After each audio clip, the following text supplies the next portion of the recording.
These refugees are at the end of a long journey. They left Bualen in Somalia 20 days ago. They have walked hundreds of kilometers to flee starvation. Drought, famine, hunger, the animals have died. All of this made us leave and look for a better place.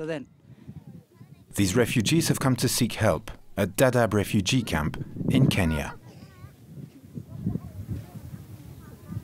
We've reached the refugee camp. We'll be healed. Our problems will be solved. A grueling trip they have done on an empty stomach. Mahat Yusuf walked with his 6 children and his father-in-law, who is nearly 100 years old. We are carrying him because of old age and hunger. He was too hungry. We are not alive. Apart from hunger, nobody hurt us. No one attacked us. We were very hungry and we have seen a lot of hunger. We were cooking tea without sugar for the children. The group finally arrives in front of the gates of the camp registration center. Get under that tree, get under that tree. Come on, let's move. Let's move. Give me some space here. They will have to wait for a few hours. 1,300 people arrive each day in Dadaab since drought and famine hit Somalia. Long-established refugees take care of them. The new arrivals have all fled the southern provinces of Somalia that are controlled by Al-Shabaab. The Islamic militia has banned international aid in these regions and is now trying to stop people leaving. In the safety of the camp, these women break their years of silence.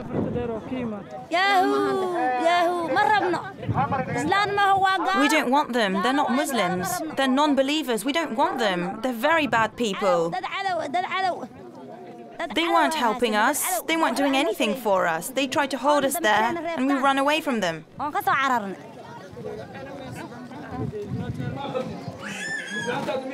Before they can receive food, the new arrivals are registered in the UNHCR database.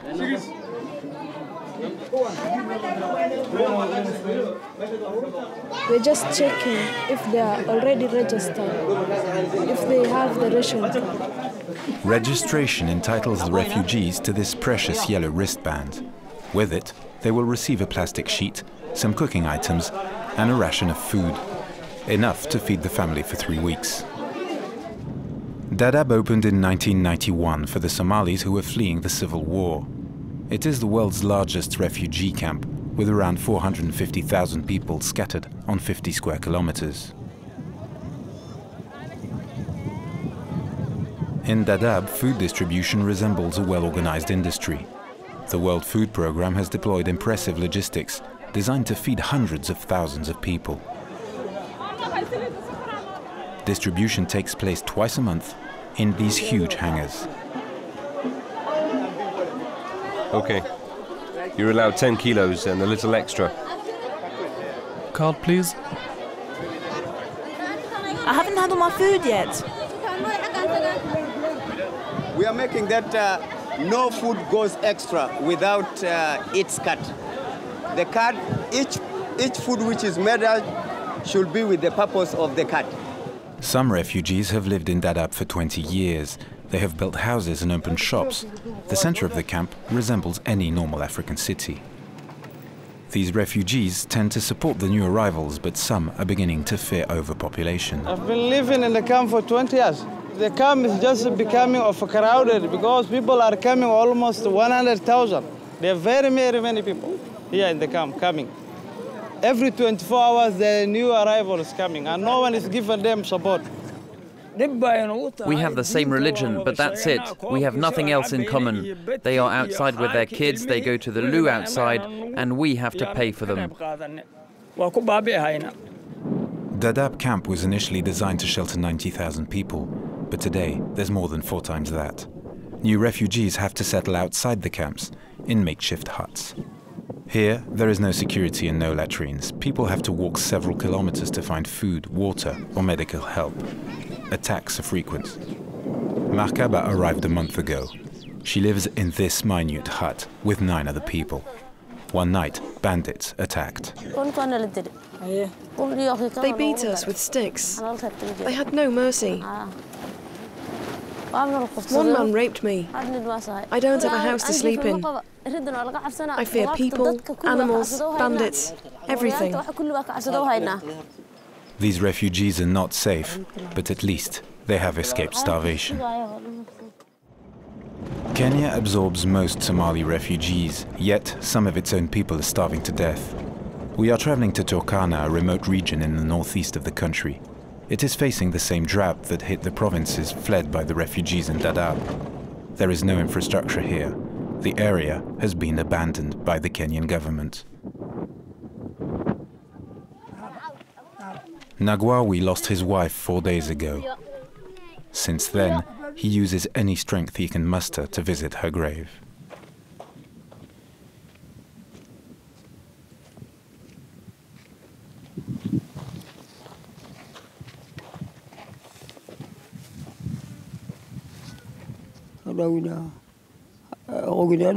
My wife starved to death.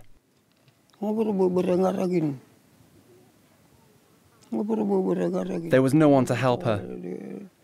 My arms were too weak.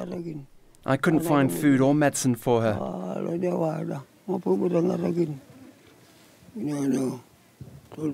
It was the starvation that killed her, the same starvation that is in me now. 12 people starved to death in this village alone over the past 2 weeks. The drought has killed most of the Turkana's livestock, destroying the livelihoods of members of this pastoralist community. Those who still have animals have to travel further and further away to find pasture. Ekale is 14. He has found grass for what's left of his parents' herd, but is now more than 50 kilometers from home.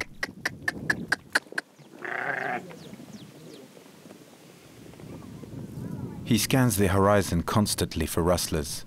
With the drought and the death of livestock, cattle raids are on the rise.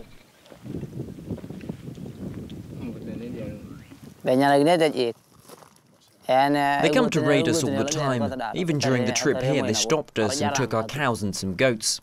That's why I carry this gun. It's because of the raiders. If a raider comes to take our animals, then I start shooting to protect them. Often, these raids turn into massacres. Just over a week ago, 13 people died. Around 200 herdsmen belonging to the Merele tribe crossed the border from Ethiopia and attacked a group of pastoralists on the banks of Lake Turkana. The police escort us to the crime scene, less than 2 kilometers from their base. This is a place. So people were running, then they stole cattle across the delta. Alojita lost nearly everything in this attack. His wife was killed and his cattle stolen. He is left to care for 2 small children. I've considered all the options. I've even thought of killing myself and the children. I have nothing left. I've lost all my animals and relatives in the raid. These children are all that's left. Many Turkanas have had to leave their settlements to seek help in the villages.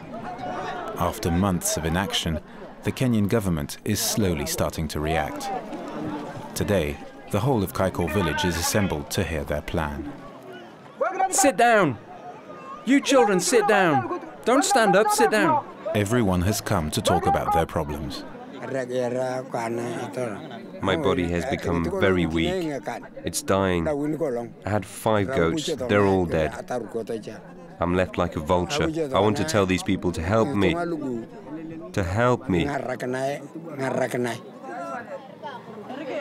There's nothing we can fight drought with. Sometimes the wild berries are ripe. We eat them, but people just die and die. We bury them and bury them.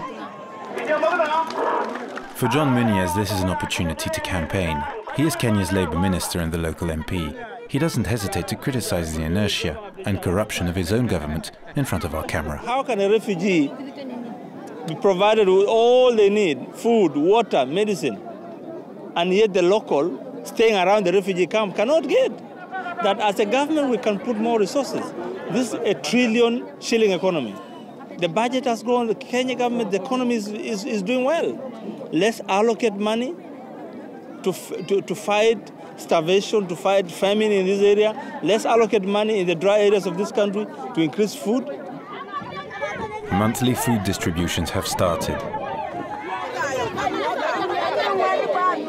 Hey, sit down. There's still food. We're going to give you some more. Locals have nicknamed this program One Cup.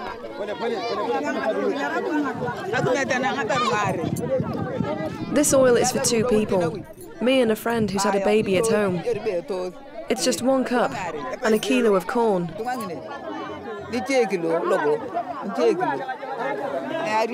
I'll cook all of this today because I have a big family. Long-term solutions do exist. A few hundred meters away, Kennedy is picking vegetables in the Catholic Mission's gardens. We have here sorghum. And this sorghum is from Kenya seed. In fact, it's the best crop that suits this area because it needs little water and it can survive in hot areas. This one is cowpeas. We eat these leaves and we also eat the seeds. We also eat these seeds. Soil is very fertile and there are large quantities of water 80 meters underground. We have 2 submersible pumps, electric pumps, which are pumping water from the 2 wells, and we can now do some kind of irrigation here. That makes this place to be green like this. But without water, we cannot succeed. The mission's 2 solar pumps produce 16,000 liters of water a day. To put an end to famine in their region, Turkanas will have to change their lifestyle, abandon the nomadic pastoralist model and move on to farming. But nothing will happen without support from the Kenyan government.